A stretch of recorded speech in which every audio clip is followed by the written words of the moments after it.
When you look at the takeaway, shows that US-India relationship is deeper, broader, and moving in the right direction.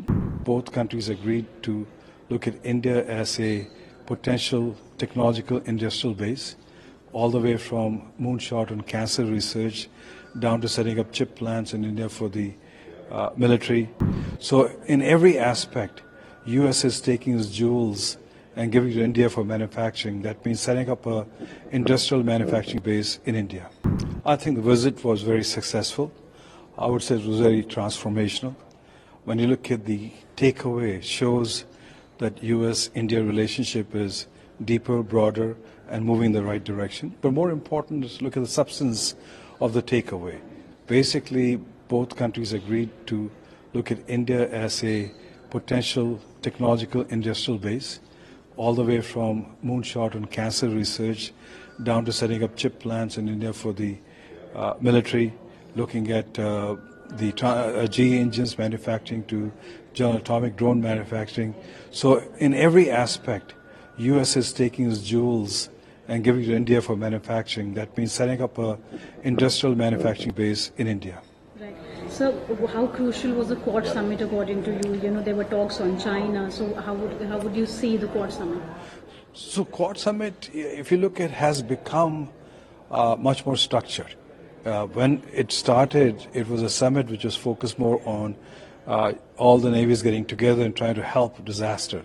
But now it's become very, very structured. When you look at the economies of four countries, it's $35 trillion. They're looking at collaborating on AI, looking at collaborating on secure supply chain. They're looking at collaborating on sharing intelligence data.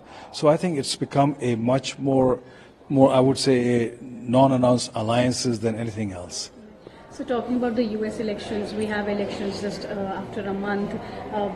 How do you see the US elections, and when it comes to Kamala Harris or Donald Trump, who do you think is going to win, and what significant influence would the Indian diaspora make in the elections? So I think whoever comes in, the impact on US-India relationship does not go in a downward direction.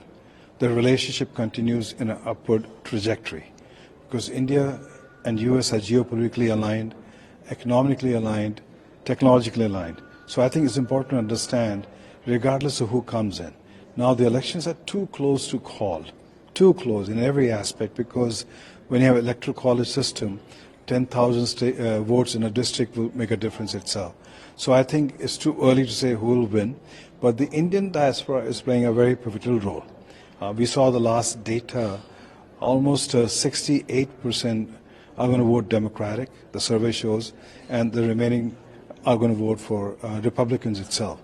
But the trend is moving in the upward direction in Republicans' favor also. Normally it used to be Indians who would vote for Democrats, but now what we're saying is business community is focusing more on Republican candidates itself.